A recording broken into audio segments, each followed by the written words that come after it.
Good morning, good afternoon, good evening, whenever you're listening to this. I am the Shredder. The opinions I'm about to express are my own, and this is going to be a review of Dark Side of the Rings episode on WCW Bash at the Beach 2000. This is one I didn't participate with the rest of the Wrestleheads on NerdTube for, so I'm going to give my personal take on it now.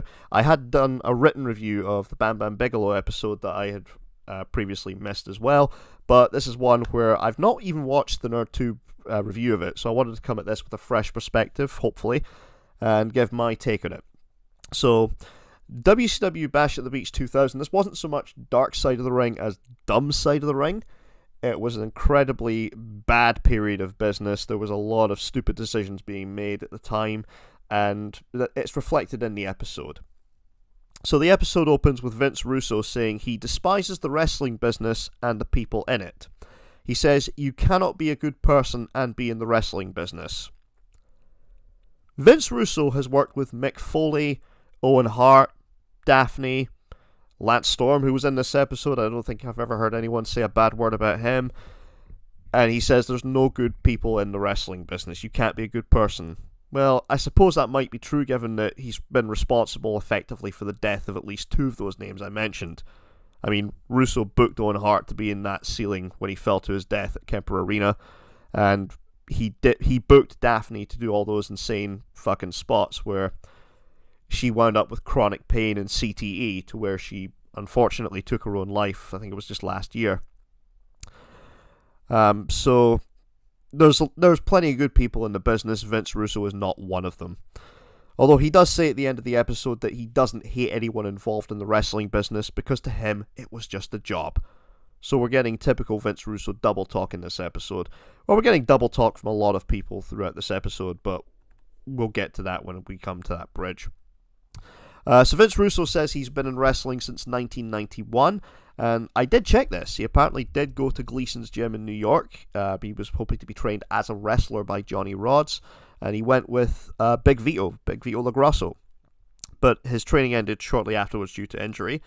I know his involvement in wrestling after this would have been, he did a radio show with John Arezzi in the early 1990s, and I think it was 92, he wound up joining the WWF as a freelance writer. That wasn't a full-time paid gig, but he was there for a while and eventually became the editor.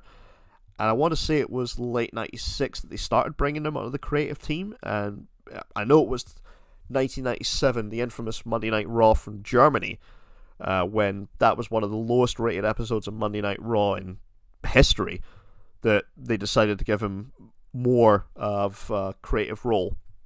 And I think it was shortly after that he wound up becoming the head of creative. Now, the talking heads in this episode, they included Dave Meltzer.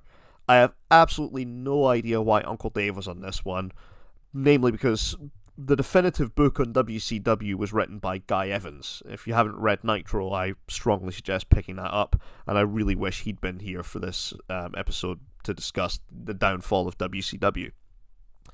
Lance Storm, who I've already mentioned, he was on this, and I presume he was asked to be on this for two reasons. One, because he worked at WCW under Vince Russo and Eric Bischoff, and also probably because they were maybe asking about this incident when they got him on the episode for Chris Candido.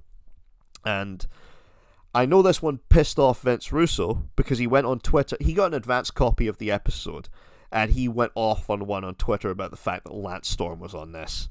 So that was amusing. Jeff Jarrett was also on this because he had to lay down for Hogan in the first place, and we'll talk more about him later in the episode. Eric Bischoff, he was on this too. Now, Bischoff wasn't the vice president of WCW at this point. He wasn't even, I don't think he was head of creative either, but at this point, he'd been brought back in a consultant's position, and it was to oversee the product because Vince Russo wound up joining WCW in October 99, and by January 2000 he was sent home, and that was a lot to do with the ratings. And again, we'll talk about that a little bit more later on. Booker T didn't appear in this, which is a shame. He's one of the voices I would have liked to have heard from, but he's publicly said he doesn't want to appear in anything that's discussing something negative about the wrestling business. And of course, Hulk Hogan, he was never going to appear in this show unless Vice TV somehow gets bought by Saudi oil interests. And I'm not sure how much he could have contributed, though, when you consider his track record with the truth is not great. But I'm surprised nobody else was available. You had a lot of guys who were working at WCW in quite senior positions, either on creative or in the main event picture, and probably would have been closer to guys like Hulk Hogan that probably could have delved more into this. But I'm thinking this is maybe just a case of Vice not having the budget to go and talk to more people like they used to back in earlier seasons. Now, the first thing they asked Uncle Dave was if Vince Russo had done more long-term harm than good to the wrestling business. And yeah, Uncle Dave admitted that Vince Russo has done more harm. I really wish we could maybe get him to see that about guys like the Young Bucks or Kenny Omega or Chris Jericho or John Moxley or any of the other people he's given 5, 6, 7 star matches to for doing really stupid shit that just insults the intelligence of wrestling fans. Maybe one day. Eric Bischoff says, and I quote, he listed everything that made WWE successful and wrote down to do the exact opposite.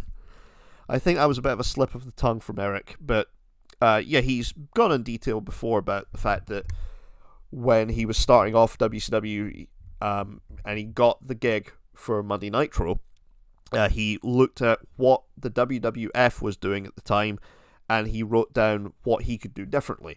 So Monday Night Raw being taped, Nitro wound up being live, things like that.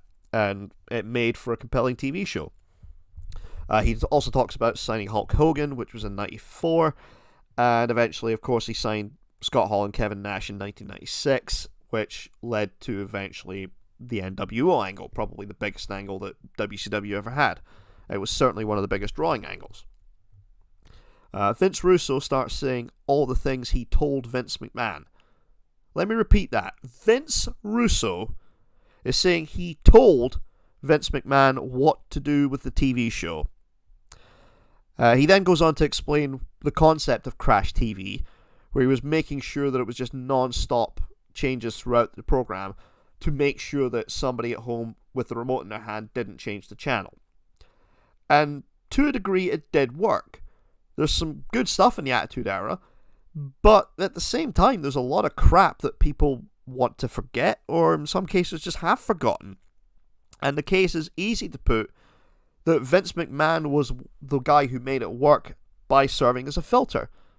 Especially when you compare the WWF's product while Vince Russo was there, and then you compare WCW from Halloween Havoc 99 onwards when he had no filter whatsoever, and that's when we got things like Pinata on a Pole, or Ed Ferrara impersonating Jim Ross, complete with mocking Jim Ross's facial paralysis from Bell's palsy, or NWO 2000, or Stacy Keibler keeling over in pain due to supposedly being pregnant while in the middle of a mud match with Major Guns, or just take your pick of bad TV that drove viewers away.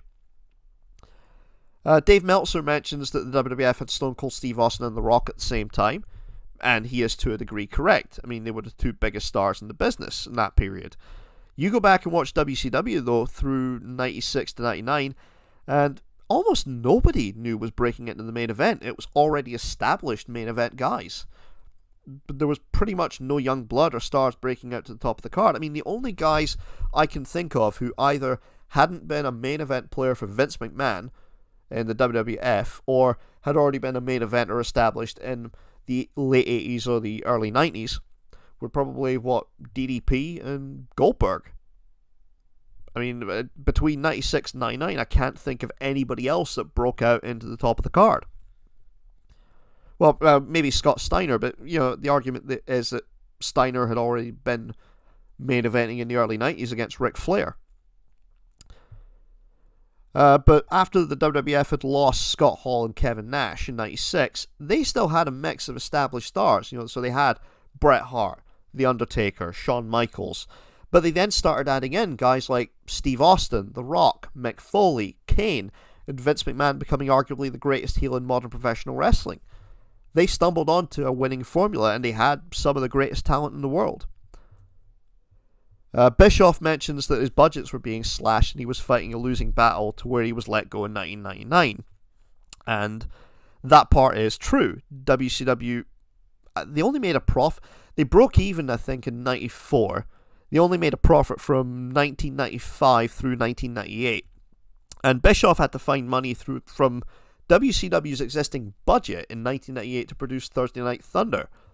I mean, everybody forgets that the network, they wanted Thunder on a Thursday night, but they wouldn't bankroll it. And WCW still made money in 1998, and it was still profitable. I think it was about $30 million they made that year. And for the first 6 months of 99, they were still profitable.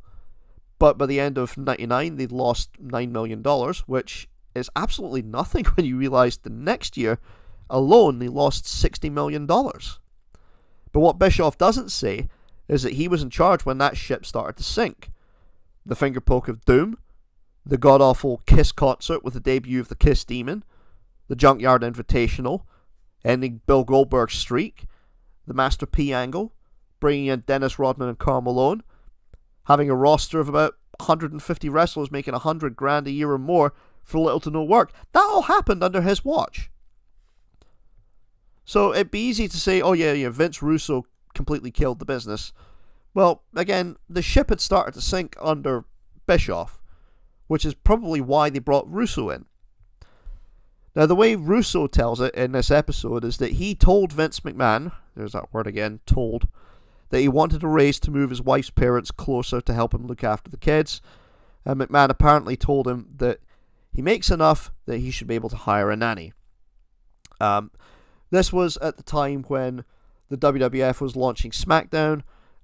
Vince Russo apparently resented the fact that he was going to be expected to write both shows when that was how the creative process had worked for many, many years in the WWF. It didn't matter if a show was cancelled or a show was added to the network. Well, a show was added to their weekly content. You were just paid and expected to write for whatever, however many shows there were. But he objected to doing SmackDown as well. Now, the way Darkseid did the reenactment, it makes it look like Russo angrily left McMahon's office immediately after, McMahon had made the comment about you should be able to hire a nanny. And that's not the case at all. The story's been told before, but it was October 2nd of 99. Vince McMahon is in England for the UK exclusive event WWF Rebellion. Vince Russo does the deal while McMahon's in England, and it's made official by WCW on October the 3rd. So Vince McMahon doesn't find out until he gets back from England that his head writer is not coming to TV on Monday. Russo and Ferrara were not under contract, so there wasn't anything Vince McMahon could do about it. And this was a big announcement when WCW signed Vince Russo and Ed Ferrara.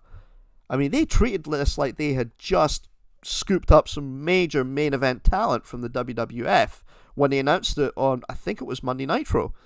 And it was just a pair of writers. Now, to be fair, I can believe that Vince Russo wanted more money when he was asked to write for SmackDown as well as Raw. And I can also believe that McMahon thought that because he had all the other people working in his creative team who had booked wrestling regardless if they had put on a new show or cancelled one, that they were all paid the same, that he didn't need to pay Russo more. Or that he believed that Russo could just get a nanny. That is Vince McMahon's attitude. I just wish Darkseid hadn't done yet another reenactment that has absolutely no basis in reality, as there is no way Vince Russo could have yelled and angrily pointed at Vince McMahon before leaving the office without immediately being fired. Dave Meltzer, Vince Russo, and Eric Bischoff all talk about how Vince Russo wanted to get away from having Hulk Hogan in the main events. Now, Hogan had admittedly become pretty stale by 99. The NWO had long overstayed its welcome, but Bischoff still saw money in Hogan. And in fairness, Vince McMahon was able to make money off Hogan when he brought him back in 2002. When Hogan came back and he put over The Rock, he put over Kurt Angle, he put over Brock Lesnar, but he was probably getting nowhere near what WCW paid him, and he wasn't a top guy anymore. Well, at least not when he went back to the WWF. Now, they probably should have mentioned as well that Russo himself has gone on record that he had meetings when he went to WCW in 99 to bring back the Ultimate Warrior. So this would have been about a year after Hulk Hogan and Ultimate Warrior. I mean, they had one of the worst matches in the history of televised wrestling. Halloween Havoc 98, go look it up.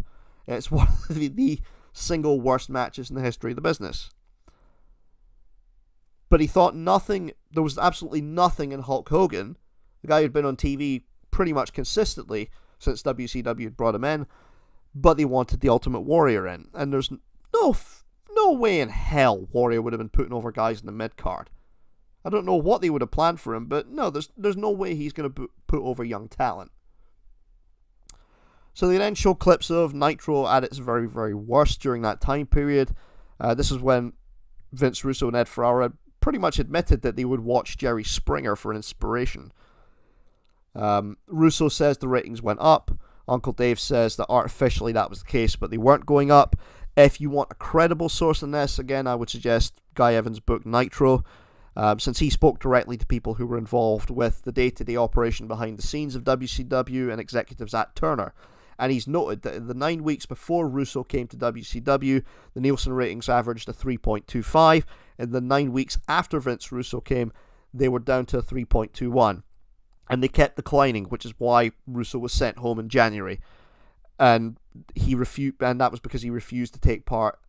He refused to work as part of a booking committee instead of just being the head writer. And the ratings never recovered. Bischoff gets brought back in as a consultant position to work with Vince Russo, because WCW didn't want to pay Vince Russo just to sit at home. So Bischoff gets paid out of his previous deal, and he then gets a new one drafted up, which gave him, I think, a 2-movie option deal. Jeff Jarrett and Lance Storm give their thoughts on working with Vince Russo and Eric Bischoff. Jarrett said he never saw any problems between the two of them.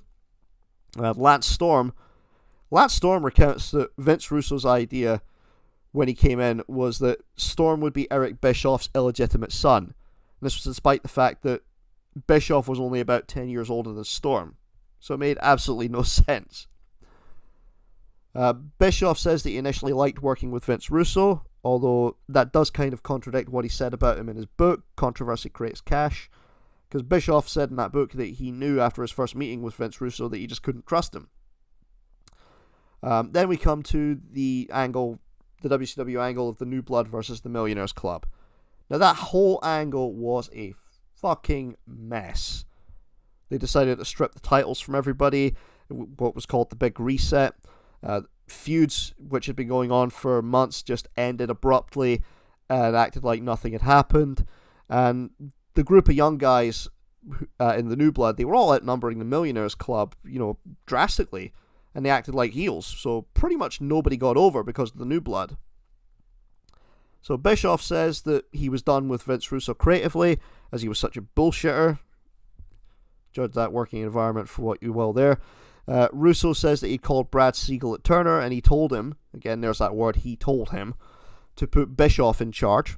And Russo then says that Brad Siegel said that no, he wanted Vince Russo to continue writing the shows. So we jump ahead to Bash at the Beach.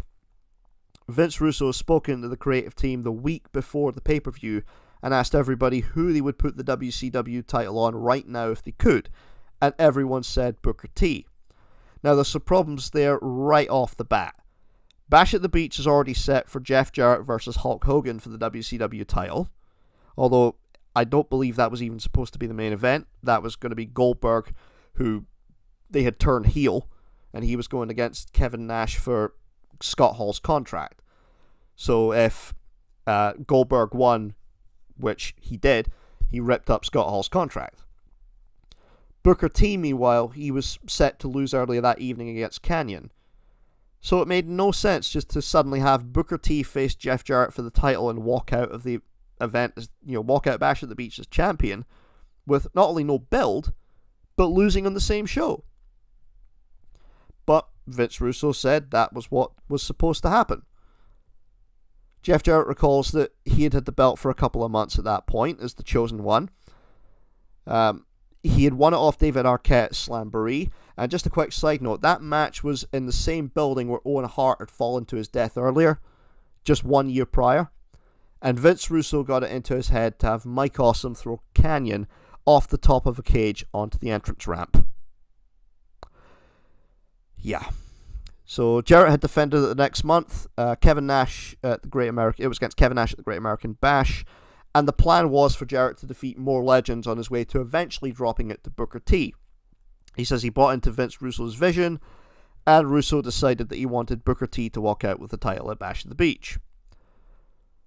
Russo wrote the first version of Bash at the Beach with Jarrett versus Hogan, so Hogan was going to look strong, but he would not win the belt because he would win by a DQ. The problem is that Hogan had creative control in his contract, so he and Bischoff had different plans going forward. Bischoff and Hogan had this idea where Hogan would walk out of Bash at the Beach with the belt, WCW would vacate the title and have a tournament that was due to end at Halloween Havoc, and Hogan would come out and say that he's still the world champion, and it would either be changed to a three-way or it would be champion versus champion. Bischoff actually thinks this would have drawn money in 2000, although I want to put on record he also pitched the idea of a WCW pay-per-view that tied in with a Kiss concert on the Millennium called New Year's Evil, and this was after Kiss's lip-syncing on Nitro to debut the Kiss Demon became one of the lowest rated segments in Nitro's history. So he's got a track record of some really bad ideas as well. Jeff Jarrett was talking about how bad it was for a wrestler to have creative control, and that's really rich coming from him. I mean, this is the guy who, even after TNA was bought by Panda Energy, booked himself on top to the detriment of the product. Vince Russo says that Hogan had turned down the first script that he presented, so Hogan looks strong against Jarrett, doesn't win the title by a DQ, but he agrees to a second one where he wipes out not just Jeff Jarrett, but Scott Steiner as well, but again, he still doesn't win the title due to a DQ. So meanwhile, the day of the show is apparently on. That's apparently when Hogan and Bischoff told Russo about their plan to have Hogan leave with the title. And it was supposed to blur the lines about Hogan's creative control. And this is where we get a bit of a contradiction, where Eric Bischoff says that Vince Russo had no say on it, but then it was decided to call Brad Siegel. They pitched both ideas, and Brad Siegel, who was the head of the Turner Network, he ultimately said, go with Eric Bischoff's idea. So, in all honesty, that should have been the end of it. You know, if Brad Siegel has said, you go with Eric Bischoff's idea, that should be it. No ifs, no buts. But Vince Russo decided that he wasn't going to let this happen, and he went into business for himself. He told Jeff Jarrett what the plan was, that he was to lay down for Hogan, F him, and make it clear that he was taking a dive, which had already been done in WCW. I mean, when Vince Russo and Ed Ferrara came in and they booked Halloween Havoc 99, they had Hogan do the exact same thing for Sting. WCW had been promoting a world title match for the pay-per-view with Sting going in as the champion and a heel at the time against the babyface Hulk Hogan, and the night of the pay-per-view, Hogan goes down to the ring in street clothes, he lays down for Sting, and the main event gets changed to Sting versus Goldberg. So the book Nitro laid out that this was basically merging the Montreal Screwjob, the Finger Poke of Doom, and Halloween Havoc 99. So it was a complete and utter mess. Jarrett said the storyline didn't make sense for a babyface to win the title this way, which he's correct about, and again he's correct when he said everybody loses in that scenario. Jarrett started having second thoughts. He apparently considered trying to make Hogan have an actual match, and he thought about his father and his grandmother, who had been promoters, and he knew it wasn't right for the business. Jarrett stayed back for a while his music was playing, and he started thinking about what he was actually going to do, but he eventually just went to the ring and decided to get it over with. He said he was disgusted with Hogan using his creative control, and he never looked at him the same way. The fact that Hogan was going into business for himself, and that's a story that's been heard before. Probably the most famous one being The Undertaker, when Hogan apparently convinced Taker that he'd hurt Hogan's neck with a tombstone piledriver at the Survivor Series. Now, the audience was confused when Jarrett laid down. I mean, I was certainly confused when I saw it for the first time. And Jarrett said the old adage was, you confuse them, you lose them. And that's what happened. The audience was stunned, and it was horrible to watch, especially this was a world title match they'd been building up for a pay-per-view.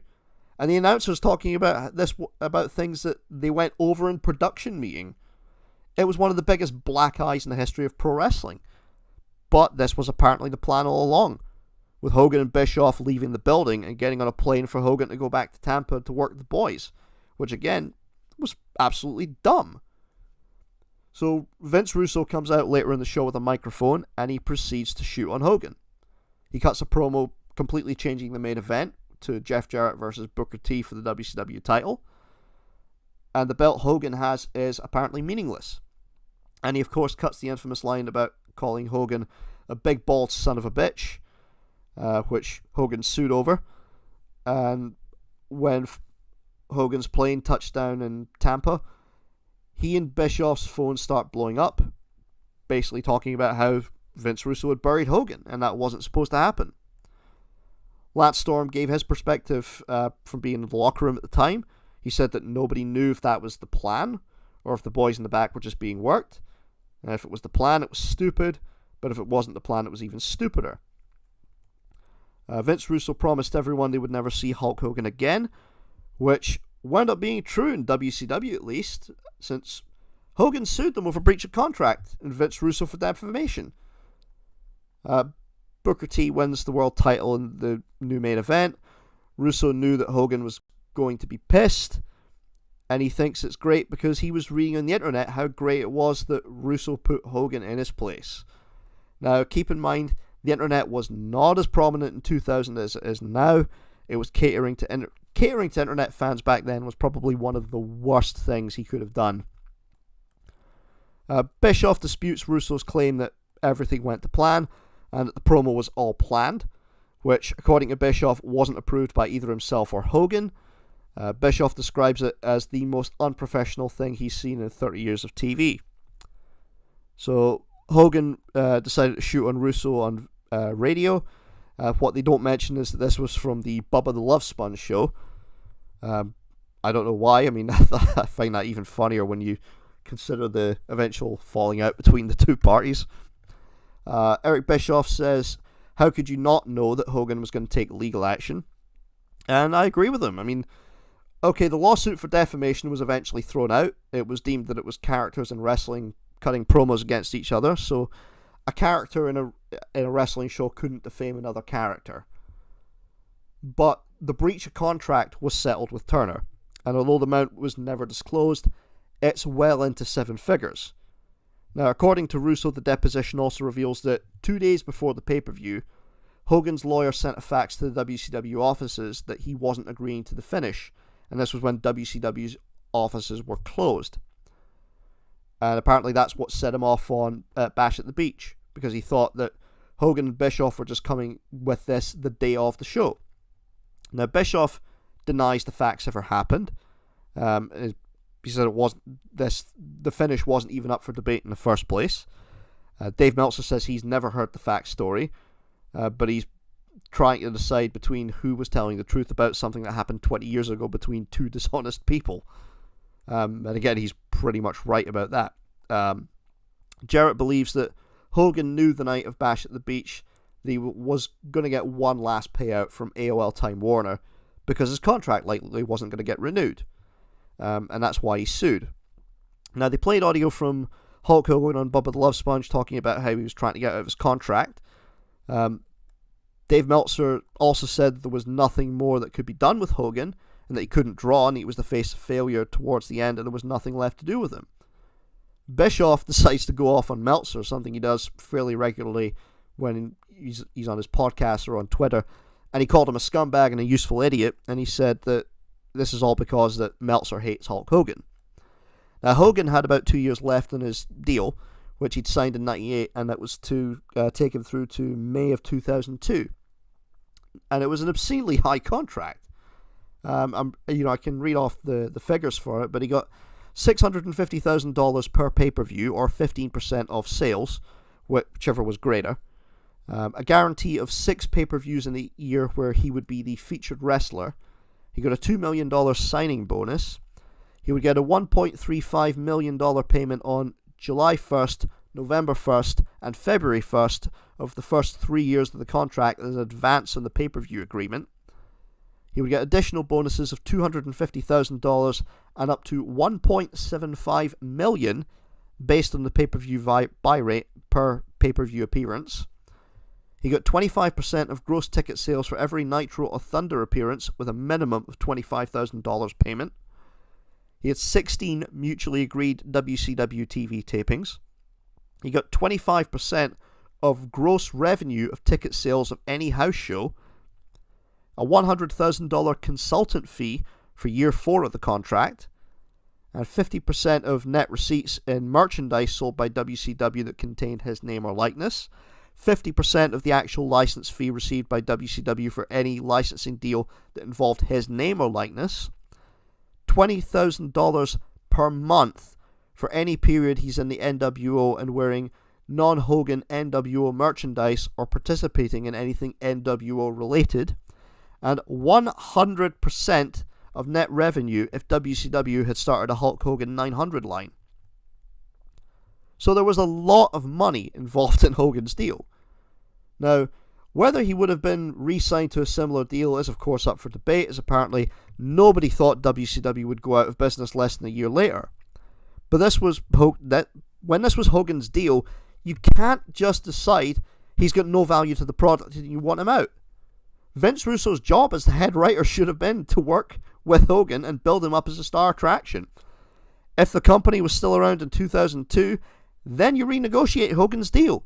And if he's not happy, let him go to Vince McMahon. I mean, Jarrett can't figure out what Hogan's vision was. He didn't know if this was going to be Hogan's version of Montreal Screwjob or just a publicity stunt. Jarrett also said that some people play chess while others play checkers, and Hogan had the patience to play chess, which is what he did that night. And Jarrett is disgusted that Hogan was only out for himself. Again, the hypocrisy is absolutely insane when you remember how Jarrett booked himself in TNA throughout the early 2000s. But WCW had floundered, and it was put up for sale by AOL Time Warner. Eric Bischoff had put together a consortium to buy the company for $67 million, but he wasn't the only one. The late Jerry Jarrett, he'd also put together a group of backers for a deal worth $70 million. Now, Jerry Jarrett, he'd looked at WCW's books during a due diligence period, and he believed he could restructure the company, he could slash payroll, he could renegotiate talent contracts, and turn it around. Jarrett thought he could cut $40 million out the overhead immediately and be in a profit. But, much like the deal Bischoff had put together, it was utterly worthless once AOL Time Warner decided there was no TV slot included in the deal. So WCW was bought by the WWF for $2.5 million and another $1.7 million for the tape library.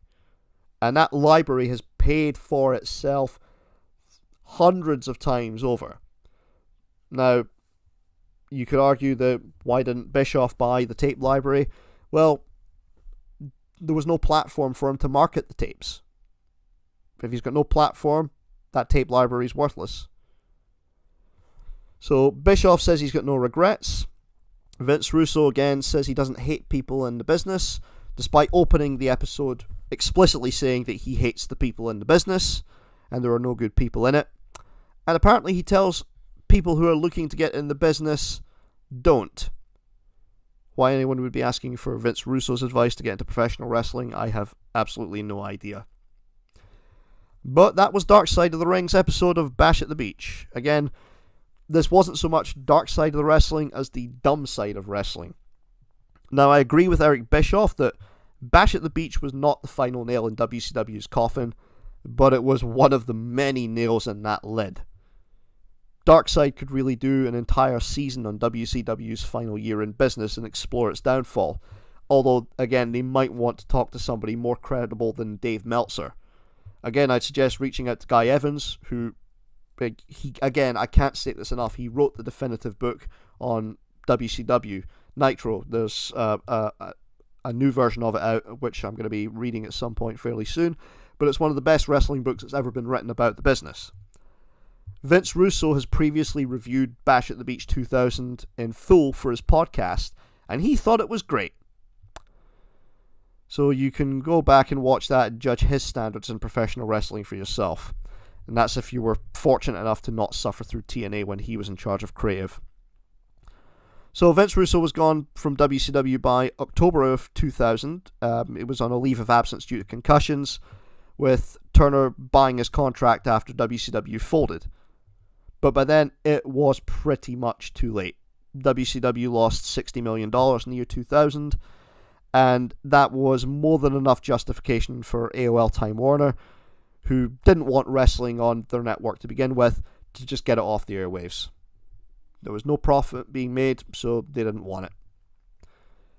The only positive about this whole thing was Booker T really becoming WCW champion, despite the fact he would lose it and regain it 4 more times between July of 2000, when Bash at the Beach happened, and March 2001, when WCW shut down.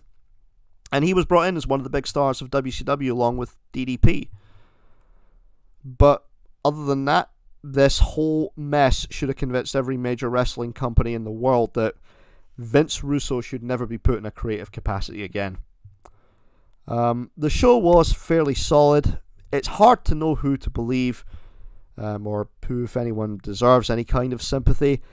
I do in some ways feel bad for Jeff Jarrett being caught in the middle for the main event, although you could say it is quite ironic given how he eventually ran TNA just a couple of years later. But this, ultimately, again, it was a well-made show, it was solid, but it was ultimately probably one of the biggest letdowns of any episode of Dark Side of the Ring to date.